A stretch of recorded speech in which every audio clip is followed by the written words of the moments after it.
Welcome to the Geekcentric podcast, and welcome to our spoiler-free review for Christopher Nolan's Oppenheimer.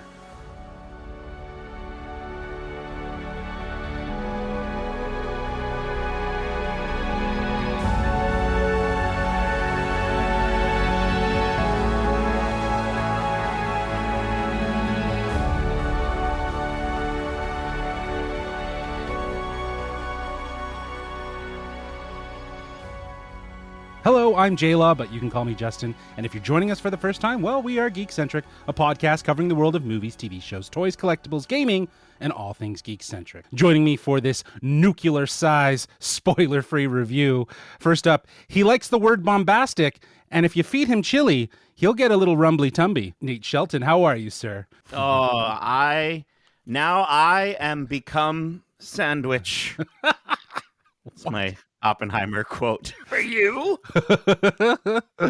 All right, well, let's move on to our next guest. Joining us as well, he's the dude with the tude, serving up some rage fuel food for thought. It's Kevin, the ticking time bomb Hudson. They won't fear me until they understand me. There you go. See? That's exactly it. I was going to say open up your heart. Yeah. I mean, it would have worked better if it was the other name you thought it was, Oppenheimer. Then you're really rolling. How we feeling the next day after watching Oppenheimer? 3 hour. I feel better. Feel better? You feel better? I feel better. Yeah. I've stopped shaking since that experience. I was rumbling for a good 2.5 hours after that movie. More than just my tumbling was rumbling. Yes, a lot of your body parts were probably rumbling, especially given the fact that you were sitting for 3 hours. I think someone exclaimed something about an ass sore of some kind. Listen, before we get into our discussion about the movie, I did have a fun little question. Nolan's been doing a lot of press for this movie, and it was just before the SAG strike. And he did an interview with a French YouTuber named Hugo Travares. And during a quick fire set of questions, he was asked a multitude of questions. One of them was, would he ever do a superhero movie again? Which he said no. But he was asked if he would ever do a Star Wars movie. Oh. And he paused, notably, for quite some time and declined to provide a definitive answer. Whoa. So I thought, given that we are Star Wars fans, before we get into the seriousness of Oppenheimer, would you guys ever want to see a Star Wars directed Nolan movie? And what do you think it would be about? That's the easiest yes I've ever had for a question in my life. I mean, I would watch a Christopher Nolan anything movie. I'm almost upset he didn't direct Barbie as well, even though Greta is a great second choice. But considering this is a historical based drama, let's do something, Knights of the Old Republic or something cool like that. He can tackle the history element of it really well. Yeah. See, I'm thinking, when has Christopher Nolan not done a movie that hasn't involved time? I think with the recent, mixture of bringing in the Purgles and hyperspace, focusing a little more on hyperspace and what that actually looks like. Maybe this is the first time we bring time travel into a galaxy far, far away. And what does that look like? What's the other side of hyperspace? Is there something beyond what we've seen in the galaxy far, far away? I think would be really cool for him to tackle. Yeah, if he was to bring in something like time travel into the Star Wars canon, that would be pretty interesting. It'd be crazy. A big jump. I'm with you, Kevin. I wonder if seeing something like Andor might give him some food for thought on what he could do in a Star Wars realm. But I thought it was interesting that he declined to say yes or no, and rather he passed. But who knows? It might not even be in a directing capacity. It could be in a writing capacity. It could be in a producing capacity, because he has gone on the record of saying that some of his fondest memories of going to the movies with his brother and his dad and stuff like that was things like James Bond, Star Wars, and those quintessential Hollywood movies. So it would be interesting to see if he could dabble in a Star Wars movie. It's just, I wonder how he would get around CGI, and I think that would be the most interesting part about it. What do you mean? The original Star Wars is so practical based. It would be awesome to really see that captured again. And he'd go and make a thinky art house style movie and succeed, unlike Rian Johnson. It'd be great. Yes, I totally agree with that. I think that would be probably the way that it would go. But yeah, I thought that would be a nice little icebreaker before we get into the seriousness of Oppenheimer. But one more note before we get to the synopsis of this movie. We just want to pause here for a second and let our listeners know here at Geekcentric that we are in support of the Writers Guild of America and the Screen Actors Guild of American Federation of Television and Radio Artists as they strike to get the contract that they deserve. Without incredible writers and actors like the ones we're going to talk about today, we wouldn't get all the incredible stories that offer us at times escapes into fantastical worlds, heartfelt moments that provide us perspective on the people around us, or mirrors of our own reality that allow us to look inward and reflect on how we can collectively do better. That's what the WGA and SAG-AFTRA are looking for. Studios to do better by them so that they can keep making these stories while supporting their families. Now, if you want to support the WGA or the SAG-AFTRA, we will have links in our show notes so you can do so. Now, with that said, let's get into the synopsis of Oppenheimer. Written and directed by Christopher Nolan, Oppenheimer is an IMAX-shot epic thriller that thrusts audiences into a pulse-pounding paradox of an enigmatic man who must risk destroying the world in order to save it. The film stars Cillian Murphy as J. Robert Oppenheimer and Emily Blunt as his wife, biologist, and botanist Catherine Kitty Oppenheimer. Oscar winner Matt Damon portrays General Leslie Groves, Jr., director of the Manhattan Project, and Robert Downey Jr. plays Lewis Strauss, a founding commissioner of the U.S. Atomic Energy Commission. Academy Award nominee Florence Pugh plays psychiatrist Jean Tatlock. Benny Safdie plays theoretical physicist Edward Teller. Michael Egarno plays Robert Seber. And Josh Hartnett plays pioneering American nuclear scientist Ernest Lawrence. Oppenheimer also stars Oscar winner Rami Malek and reunites Nolan with 8-time Oscar-nominated actor, writer, and filmmaker Kenneth Branagh. The cast includes Dane DeHaan, Dylan Arnold, David Krumholtz, Alden Ehrenreich, and Matthew Modine. The film is based on the Pulitzer Prize-winning book American Prometheus, The Triumph and Tragedy of J. Robert Oppenheimer by Kai Bird and the late Martin J. Sharon. The film is produced by Emma Thompson, Atlas Entertainment's Charles Roven, and Christopher Nolan.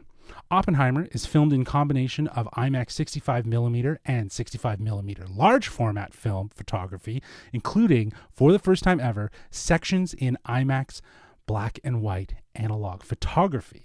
Now, we were expected to view a 70mm screening here in Toronto. However, due to technical difficulties, we did not get to see it in 70mm, but we did get to see it in a standard DCP format, which is pretty conventional for most theaters. Nonetheless, a huge thanks to Universal Pictures Canada for inviting us out to see this film early for review, which is hitting theaters July 21st, 2023 in theaters in IMAX. So guys, with that out of the way, let's get into it. What worked, what didn't work. But I'd love to kick things off, if it's okay with you guys. Let's talk about this story. It feels conventionally familiar to Nolan, but also refreshingly different. And not only that, you know, with story comes a long runtime. I want to know, how did you guys feel about this story after sitting and watching it for 3 hours? It's interesting because I think, to your point with the story, the way that the movie is paced and the way that it's sort of structured and built really works in its favor to sort of combat that 3-hour fatigue. I think it, you know, for some, I think they'll still feel it. I mean, we definitely felt it in our butts a little bit, but I think Nolan, he made a really excellent choice, almost giving us 2 movies in one, where, you know, one movie, we've got the 2 movies in one, where the second movie is supported by the flashbacks from within the first half of the film. And so I think the editing goes a long way with that as well, as the way the story was structured. But I think, you know, one thing to note in terms of the overall story, and if you're approaching this as a Nolan fan, because we're all, you know, big Nolan fans. I think we've done an episode before a long time ago where just talked about 2 episodes where we talked about all of Nolan's work. And so I think for a lot of people, their reaction to this movie and its story is also going to have a lot to do with where they're coming into it as a fan. I think, you know, if you're a big fan of some of Nolan's more accessible work, and you're kind of looking for a summer blockbuster, this definitely is big like a summer blockbuster, but I don't think it's going to give you the same feels that you might have had from some of his more accessible work. If you're a huge history buff, then this is going to maybe be your favorite Nolan film. I would almost suggest that the movie's broken into 3 different films, each about an hour long, covering 3 sort of entirely different genres. And then the Nolan magic really comes in where those are sort of weaved together in a non-linear narrative. The editing in this is so amazing that, I mean, in terms of being a straightforward blockbuster, no, this might not be as accessible as, you know, his biggest hits, Inception and Interstellar, for instance. But I think it's accessible in that you can follow along, at least by the end of it, what's happened far more than his last film. Tenet is a confusing, muddled joke. And I even think that the weaving of time works a bit better than it did in even Dunkirk to a certain extent. And so I think he almost learned from past films, and this really does feel like this culmination of a journey where he's like, oh, I liked this style of filmmaking in this genre of filmmaking in this type of storytelling, and he really threw it all into this film. Yeah, I agree with both of you. I think that the 3 hours is crafted as like a multi-layered film, with one act serving into the next, and feeling very different. I think the first part is very biopic. The second part is definitely very, A tense thriller. Yeah, intense thriller with a bit of an origin story of a how a nuclear bomb comes to be, and then the last act is that political drama that deals with the ramifications. And I think that all of that comes together really well, and I didn't feel the 3 hours. I honestly I enjoyed it. I thought it was really well done. But I agree with you, Nate. I think that it may not necessarily be overly accessible to I think the general audience that might be like Inception fans or Dark Knight fans, or like, oh yeah, I love Christopher Nolan because he always blows my mind with like his endings, right? Like, Right. Again, there's people that are going to appreciate his films for that. That I wouldn't say that this is that kind of movie. I think that this is very much an introspective film about a singular person, but also largely about humanity and about the ramifications of choices and knowledge and what that looks like. And I think that that's all sort of weaved through this story. And I like that, we talked about it in our extensive breakdown of Nolan, that this constant time displacement, telling a nonlinear story. I'm really happy that that's still very prevalent in this movie, in the way that we get to see moments unfold and maybe see them again, very Memento style as well. And I love that, we also get that idea of like black and white versus color as a way to serve, understanding information and whatnot. So the story is crafted in a way that you really don't feel that 3 hours. Definitely not. And I just think it's amazing that while the trailer builds up this instance, that might not even be the main focus or like the most important thing to happen by the end of the film. Just the way the story's crafted and the way he's chosen to sort of layer the times and jump back and forth through history. It was just really smart to subvert expectations in that way, although that might throw off some audiences who are expecting one film and will get something completely different than what the trailer promises. And that, like, I will say, I might fall into that category a little bit, Kevin, where I was kind of expecting, closer to some of the previous works that you mentioned. But I will say, the movie, like, I couldn't look away. Like, I kind of, there's this sort of eerie, haunting feeling. Like, it's very like this feeling of dread throughout the entirety of the movie, even in some of the moments where things are kind of like, they're kind of laughing and they're having a good time. But I think the way that that the movie portrayed how it affected Oppenheimer himself was really well done. And I felt like we were watching this character in a way catch up to the feelings that I think a lot of audiences and a lot of people have around the idea of an atomic bomb. And there's this intense buildup, that the movie gives off up until, the big moment. And then the moment hits, but then, they use moments of sound and visuals to sort of portray the dread of what's being created. And then, you still have that feeling even afterwards, and it's almost elevated. And I think there's this conflicting feeling that I felt throughout the movie where there were moments where I'm celebrating the success of these characters, but you kind of also, I'm like, just please stop. Like, I don't want this to happen. Obviously it does, because it's history. But, Yeah. but I'm just saying, like, that was the feeling that I was having as I'm watching this movie of like, oh, yay, I'm happy for our protagonist. But at the same time, I'm like, I'm sad for this entire world. Absolutely. I mean, the movie plays so much more on themes of morality and judging history through a lens of, in this case, now we're 80 years removed almost from the events in this film, and it really does, the question is still there about, were the right decisions made? Were they the right calls?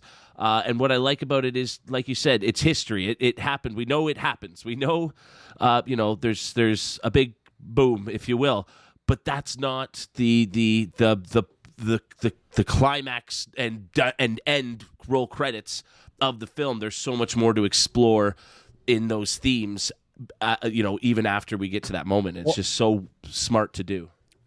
Yeah, and I think that the one thing I really like about this narrative that is different for Christopher Nolan is that it's less about a central idea or a spectacle, right? Like the spectacle that you're talking about, that boom that happens, that in itself felt earned, and we worked towards it. But to your point, the spectacle of this movie isn't that moment. It's actually the performances from this movie. The character-driven focus of this film is the spectacle. And as we were mentioning, this cast is huge. There are so many people in this movie, but it's really about Oppenheimer, played by Cillian Murphy, who was absolutely outstanding and so mesmerizing. He was, in some ways, he struck a balance between absolute brilliance and just being an absolute manic. And you see it unfold in the subtle facial tics and the way his eyes expand. Like, he was so dialed into his character. And that in itself, in my mind, was the spectacle, was watching this performance unfold in all these different stages of life. Because, I think they establish it fairly early on. How can you be judged by your life's decisions? And that's very much what this movie is kind of exploring, is can you judge Oppenheimer based on his life decisions? So I think that Cillian, as an anchor, put on a absolute clinic of acting and delivered. And I think the same could be said about the entire cast. Robert Downey Jr., Emily Blunt, Matt Damon, all delivered some of their best performances in this movie. And then you have David Krumholtz, who is both loving and endearing and just such a delight to see.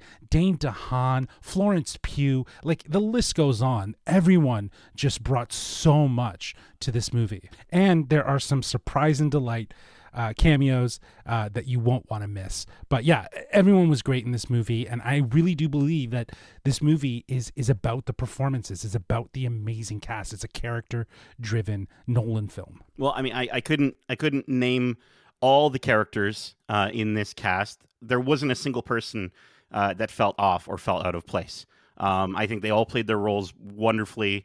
Obviously, Cillian Murphy, Robert Downey Jr.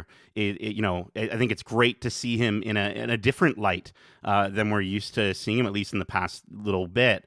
Emily Blunt, there are moments with her character where I was like, hell yeah, let's go, and other moments where I hated her, and to have that range, I think is huge as an actor. And I think Matt Damon was excellent. So good. Florence Pugh gives a heartbreaking performance, and she's just absolutely fantastic and such an interesting character at the same time. But I do think, just going back to Cillian Murphy, I do want to highlight his voice as Robert Oppenheimer. I think this movie, one of the big things that I was really hoping it would do would be to kind of get me more interested into learning more about this history that I haven't really looked into as much at this point in my life. And so, Or at all. so the ability to kind of go in and watch some of there is footage of Oppenheimer talking. And so his voice is so spot on and so seamlessly delivered. He embodied the character, or the man, really, really well. And I think it's awesome just, getting to see him finally as a leading character. He was outstanding, and come on, awards, let's go. It's gonna happen. Oh yeah, for sure. It's gonna happen. He's gonna get nominated, hands down. For sure. I really hope so, because how do you carry a film for 3 hours? And he is literally in 95% of this movie. There's almost no scenes where he's not in it, and he covers such a vast time period of this character. And this man went through so many changes based on the things that happened to him in his life, from a student in university all the way through to making the biggest scientific breakthrough of all time, and then to a man dealing with those consequences for 15, 20 years afterwards. It's amazing. But again, that's not to take away from the smaller roles that are scattered throughout this film. We could sit here and name them all. I'll just give a really big shout out to my boy David Krumholtz. I always love seeing him. And he really is kind of the emotional anchor for Oppenheimer's character throughout. He's kind of there supporting him as he's making these world-changing decisions. And it's almost adorable, the relationship they have all the way throughout the movie. I really, really, I thought that was lovely. Well, and I think there's it's one of my favorite parts of the movie, and then one part that I kind of was also kind of hoping that would be maybe reined in a little bit, or could have been reined in a little bit better, which is, the amount of times that we would do the Leo meme of oh it's it, look who it is, right? Like you were saying, Justin, it almost seems like every 10 minutes in this movie, a character turns a corner and we're like, well, they're in this movie? What? That's crazy. I didn't go on the IMDb ahead of time to look at all this stuff. So it was a delightful surprise. I do have a bit of problems with it. I'll come back to that a bit later. But no, I think it is nice to sort of get all these fantastic people in this movie, even if they are in sort of these smaller roles with maybe one line. Yeah, there's 50 or 60 named characters, it felt like, in this movie, and some of them have one or two lines. They're in one scene or maybe two scenes, and the caliber of talent that was willing to just put their ego aside and say, I will absolutely do anything, not just to be in a Christopher Nolan film, but in this Christopher Nolan film, in whatever role you give me. I mean, I think it's a testament to the screenplay they got, and then it was so well executed from page to screen because of the immense talent that was cast in this movie. If it's cool with you guys, I'd love to talk about something I think is really important for a Christopher Nolan movie, which is, I want to talk about the visuals. I really did enjoy, and we talked about this as we were coming out, Kevin, and you mentioned it as well, the use of black and white and color to distinguish between the different time periods that we're seeing, I think was used really creatively. Unfortunately for us, our screening was originally supposed to be in 70 millimeter. Regardless, there were so many stunning moments throughout this movie that as glorious as they were and as terrifying as they were at the same time, they did keep reminding me that I was like, I wish I was watching this in IMAX. But after sitting with that feeling after seeing the movie, I know, Kevin, when we got out of it, you're like, well, would you go see it again in IMAX? Now that I've sat with the movie for a little bit longer, I actually do think I am going to go see it in IMAX just at least once to be able to kind of witness and see these visuals, because I think they were absolutely phenomenal. Oh yeah, of course. I'm totally with you. I have to see this movie in IMAX just to see Hoyt van Hoytema's fantastic cinematography on display in IMAX in the largest format. The guy knows how to use those cameras and get it in, and that's why get it in really tight places, which is why Christopher Nolan works with him. And what was so great, like you were saying, Knight, regardless of the format and seeing it in DCP, the visuals were stunning. Like there's just such a balance between these epic wide landscape shots to these intimate, sort of intimate in your face shots that feel sort of claustrophobic. And I absolutely loved all these little elements that felt so macro and tight, like the lights and like sparks flying, and it kind of like served as this allegory for ideation and something coming to the surface of Oppenheimer's mind. And I really loved how they sprinkled that in, and all shot practically in a lot of ways. I'm not exactly sure. Yeah.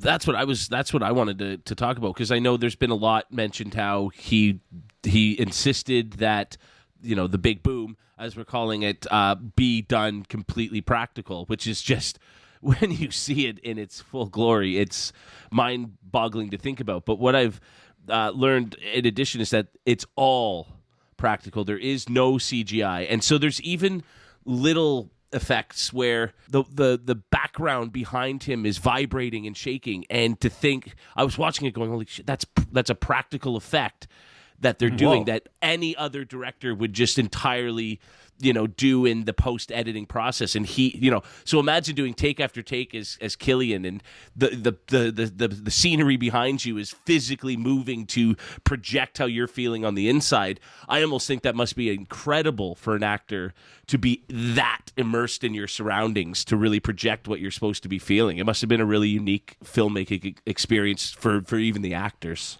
Yeah, no, I totally agree. I think, it goes without saying, whether you're going to see it, in whatever format, it's going to be stunning. But I do wish that we did get the initial 70 mil print, or at least saw it in IMAX, just to kind of get that full breadth of like that first experience. But, it's like when we saw Mission Impossible, and we were like, we insist you see it in IMAX. What we can do differently here is, even if you're not able to see it in IMAX, even if you don't have a local theater that's playing that IMAX or 70 mil, or you're not willing to drive 3 hours like somebody on TikTok I saw saying they did, 3 hours there, 3 hour movie, 3 hour back, you will still be blown away on a regular screen. We saw it on basically one of the smallest screens still in existence, I think. You know what I mean? It's like the definition of a standard size theater screen, and it's still incredible. So no matter how you see this movie, you will be blown away. And shout out to the sound. The sound design in this movie, huge step up from Tenet, like from anything he's ever done. Yes, this is the best sound design. And the fact that sound is such an important part to the story, that he paid attention to that sound mixing and really making that sort of the forefront of this experience with this movie. Yeah. I think the sound mixing in particular was just so much better, and the fact that we could actually hear characters was so lovely. I just remember, being so upset with how it was done in Tenet, and so I think the use of sound, at one point, the removal of sound is incredibly powerful, and the feelings that you get sonically, like just even though we didn't have the experience that might have been intended visually, sonically, I definitely think we got it. I think it was just absolutely phenomenal. And then, Ludwig, I think so good. I think his score added a lot to each moment. It's very purposely atmospheric. And I can't say that there are specific themes that are, like some of Ludwig's earlier work that I could necessarily, pull for you and start humming right now.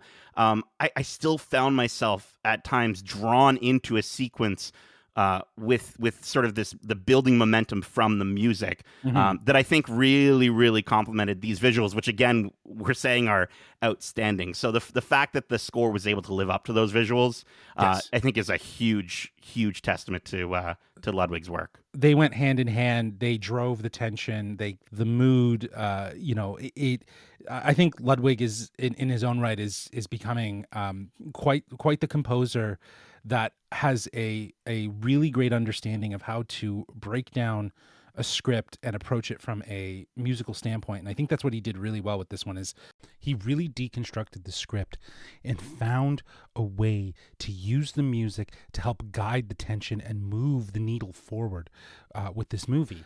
The Oppenheimer theme that you hear, this sort of operatic violin with a little synth and layers of that are very Ludwig. I think that they're so signature and perfect for this movie. But yeah, he killed it. I think he's going to win the Oscar for best score for sure. We'll see what Dune 2 has to say, but I hope so. I hope well, we'll so. see. Yeah. Yeah. Hans Zimmer, yeah, Ludwig and Hans Zimmer going at it. with we're talking about things that worked. Obviously, was there anything that didn't work? I know Nate, you're probably gonna have some stuff. So why don't you kick things off? Just honestly, not much. Like I think for me the biggest thing is the idea of accessibility for audiences. I think that it could have used a little bit of tightening up when it came to the overwhelming amount of characters, the overwhelming amount of names. And I completely understand the idea of accuracy, right? Like 4,000 people worked with Oppenheimer to create the A-bomb. So it's going to be a lot of people. There's going to be a lot of names in this movie. But I would say as we said earlier, don't expect every recognizable face to have a ton of screen time. And I think the movie, it in a positive way, respects the audience for those audiences that can keep up with what's being said on screen. But I also think at times it's doing a bit of a disservice to some of the more casual audiences. And I'm speaking for myself. Like, I'm not saying that people are dumb if they can't follow this movie. I hope not. But I think some of the impact for some of these moments were lost. And I think the music and the way that some of the scenes were shot really helped me to understand, like, oh, this is a bad moment. This is a good moment. But because it was such a big story, I did find it a little hard at times to keep up. Am I just dumb? Am I not a smart movie critic, or what do you guys think? I don't think it's a matter of intelligence. I think it's a matter of how individuals connect to so many different aspects of a film, be it the topic, be it the tone, the genre. A whole number of combinations can create even the slightest separation with even just certain elements of a movie. And I mean, that's not a negative as a film goer. I mean, everybody appreciates and comprehends and takes in things differently. So for you, that was a negative for the film, like from your experience of it. But I wouldn't label that as a negative to the film. Of the film overall, just because we don't know how audiences are going to respond. We've only seen film critics see this movie. I'm very curious to see over the weekend how what the audience is going to react to. But general that's kind of where I'm approach. getting at. It's like I don't know if this is going to be on everyone's Nolan top one of his film legacy, right? I think there's going to be a lot of people that are going to come out of the movie maybe not able to connect with it as much. I think people are going to come out of it liking it, not loving it, right? And I think a lot of it's going to have to do with some of the things that you're saying from a general audience standpoint. A lot of moving around, a lot of different characters coming in and out. And I think also, again, the shift in focus, if we think back to all of Nolan's movies, there's a very evident amount of spectacle that's attached to it. Here, that spectacle is kind of subdued by a character, right? And that is the driving force of it. And while I see that as a benefit, I can see that some might, who are fans of Nolan may see that as a bit of a detriment as well, right? Like it kind of this is absolutely going to be a 3-hour slog fest for some people. For a lot it's of people, just not going to hit them at all, right? I totally understand. I think you're right though, Kevin, with in regards to what Nate was saying. I think audiences are going to have that, and I don't think that's a negative reflection on the movie. I think that it does hinder on the experience, which I think is valid, depending on how you enjoy your story. Do you know what I mean? Like, even if it's just like a little date stamp or like, a little, how in some movies they want to be really literal and just throw like a little name card of like who this person is and who this person is and who this person is. And, just to kind of help track things along. Some people like that. Christopher Nolan, obviously, he's not going to hold your hand, right? He's He unapologetically. DGAF that for this one. Yeah, And exactly. it certainly would have been useful. Like, I'm not It would coming have out of been. there knowing the dates of necessarily of when these things happened or Exactly. what I don't feel the names of these characters are really, but I do think he did a great enough job to balance all of that to a point where I was still able to follow. Okay, this is taking place now. This is taking place before. We are far from specifics in terms of an exact timeline. That's for darn sure. So all this to say that you shouldn't feel like a dum-dum. No one should feel like a dum-dum to when they watch this movie, because I think that inherently that's just part of the experience of a Nolan movie, right? Because I think, for me at least, I was using things like if I heard dates or presidents or when things were happening in World War II, or those elements to kind of pinpoint at least a time frame of when things were happening. That was in itself its own exercise. So, you know, it's and you got one to of those think tasks. we're talking about a movie about one of the most brilliant people to ever live, working with a team to make the most brilliant scientific breakthrough, that took them years and years, the smartest minds in the world, years and years to comprehend and figure out. Like, this is not a light grade 9 AP biology course we're talking about here. This is the most complex, sophisticated science being dissected by the smartest minds in the world for centuries. Like, it's a heady topic, and there's a lot to follow and a lot to keep track of. Like, this is not an easy, mindless, turn it off and watch the spectacle summer blockbuster. It's the farthest thing from that imaginable. Okay, well, I think with that said, we should move to our final thoughts and score, which will be rating on a scale of 1 to 5 metric tons. Nate, why don't you kick things off? Yeah. I mean, this is definitely a Nolan movie. The you know, the visuals are stunning. The sound design is absolutely phenomenal. And maybe the best of his films. I think it's an incredibly captivating look at one of humanity's greatest tragedies, and Oppenheimer's intense inward experiences as the father of the atomic bomb. I think Cillian Murphy, as I was saying, embodies Oppenheimer with such precision, and just an incredibly consistent voice. The moments between him and Robert Downey Jr. as Louis Strauss, they are outstanding, and I can't stop thinking about their performances, as well as the additional cast with unbelievable moments from Emily Blunt and Florence Pugh. Ludwig is, I think is certainly, I wouldn't say this is his most memorable score, but for the feelings that it gives you, it is incredibly atmospheric. And I think it helps to increase the intensity in moments that, as I mentioned, rival the visuals on screen. I think the cast and maybe rate of dialogue used to keep the intensity, I think the cast and the rate of dialogue used to keep an accuracy with the source material will certainly lose some audiences, and I think that could diminish the impact of the story in some of its grand reveals. If you're expecting this movie to be universally as loved as much as Nolan's, what I would consider Nolan's best films, I don't think that's going to happen. So it's not my favorite of his, but it is far from his worst. You have to see this on on the big screen. You have to go see this in a theater.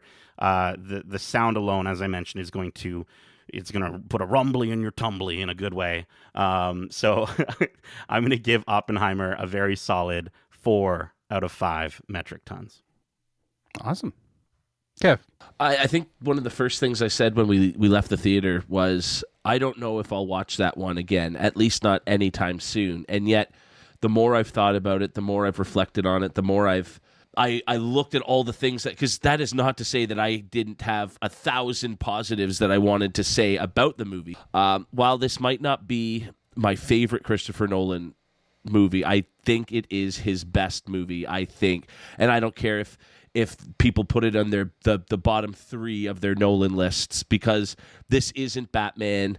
This isn't that summer blockbuster style Interstellar or Inception.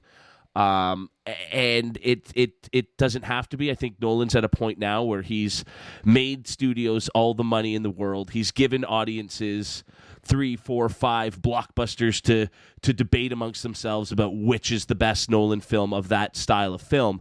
And now he can make whatever movie he wants in whatever way he wants. And I think he very much did that with Tenet, but lost the narrative and the point so many times that it was a jumbled mess. And whereas this is such a complex piece of storytelling with so many characters and so many plot points and so many themes to deal with, I think he crafted such a coherent story given all of those potential obstacles. I think it's amazing that by the end of the film, you're left with at least a basic understanding of what took place, and you're left, instead of the audience asking the screen, what the hell is happening here? Nolan's asking you, what happened here, and how does that reflect through history? How does that impact history?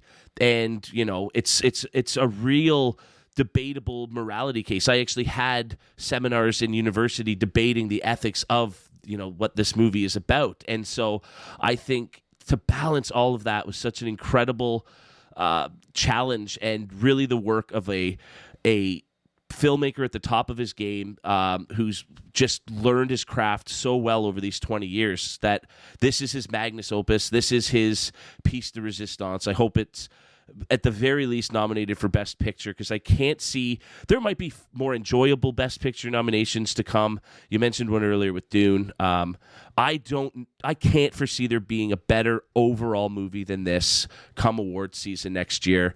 So for me, this is a 5 out of 5 metric tons. Nice. Drop the 5. Nice. Whew. Yeah. Yeah, I'm actually entirely with you, Kevin. I think that this might not be my favorite, but this is definitely his best film. I think that this movie is a captivating narrative delving deep into the life of a very central character around one of the biggest decisions made for humanity. And I think that, to your point, with so many different themes and so many different layers going on, there is no one better than Christopher Nolan to sort of navigate this narrative and tell the story the way he did in a sort of 3-movie-in-1 sort of experience, because I think that in itself was a task in its own. As we were mentioning, the performances from this movie are the standout. In my opinion, they are the spectacle. They are the reason why you would check out this movie, beyond just it being a Nolan movie, because Cillian Murphy is mesmerizing. He is absolutely stunning. This movie shows Nolan's skills as a director on full display, with an ability to hone in on story and character and still have massive scale and scope. But there are some negatives. I do think that Nolan has gotten to a place where he's a little self-indulgent. I think some of the writing for the dialogue was a little weak. It lacked a little bit of that Nolan touch where it seems more attentive to the reason. People aren't just saying things for the sake of saying things. But that said, there was a lot of time that needed to be filled in this. I think on the other end of it, I really did enjoy the fact that there's less of a gimmick attached to this movie. It's not about time traveling. It's not about, dreams within dreams or superheroes. This is about a person. And this is Nolan's first character-driven film that is grounded in history and really talks about the inner turmoil and the sort of moral compass that comes with designing a nuclear bomb and being such a genius and dealing with those ramifications post-bomb. So, I'm with you, Kev. I think after reflecting on this movie more and thinking about it more, this really did turn out to be one of Nolan's best films, even if it's not my favorite. So, with that said, I'm going to be giving this movie a 4.5 out of 5 metric tons. That's awesome. We're awesome. All solid scores, and we sort of vary up the scale of great to excellent. And yeah, this movie, I hope that whether audiences like it or not, they can appreciate what's going on from a filmmaking standpoint at the very least. And I think if people take anything out of this, it will be the acting that we got to see in this movie, because that was a real treat. For sure. Awesome. Well, that is it for our spoiler-free review for Oppenheimer. Again, a huge thanks to Universal Pictures Canada for inviting us out to see this movie early. We hope you enjoyed this episode, and if you did, feel free to subscribe to us wherever you listen to podcasts. And if you want to write into us and let us know your thoughts on the movie when you see it this weekend, or if you're going to see Barbie instead, or which one did it better this weekend, well, you can write into us at wearegeekcentric@gmail.com. That's wearegeekcentric@gmail.com, or you can reach out to us on Twitter at GeekcentricYT, or you can find us on Instagram, Threads, and TikTok at We Are Geekcentric. Also, in the show notes, we do have a link to our Discord. Come join us. Let's be Geekcentric together and chat about all things Oppenheimer. We will have a spoiler channel that we will open up so that you can join in on the conversation. Keep in mind, we have a ton of great episodes covering the latest in movies and TV shows, including our spoiler-free review for The Bear Season 2, as well as our spoiler-free review for the Netflix original film, They Clone Tyrone, both streaming at this very moment. So you can check those out on your podcast services. We also got a ton of interviews that you can check out on youtube.com/geekcentric. We're obviously putting a pause on interviews as the SAG strike goes on. But Nate did a fantastic interview with the cast and showrunner of Foundation from Apple TV, which is a show that's also available for stream if you're looking for stuff to watch on Apple TV. I had the chance to sit down with the directors, creators, and cast of the animated film Nimona, which is also on Netflix. If you haven't checked that out, check it out. It is a good time. We got lots more in store for the hot geek summer. It's coming up with a bit of a spooky movie around the corner. So be sure to subscribe to us wherever you listen to podcasts so you don't miss out. Kevin, Nate, thank you for joining me for this atomic review. And as we say, Love ya. Get home safe, guys. peace.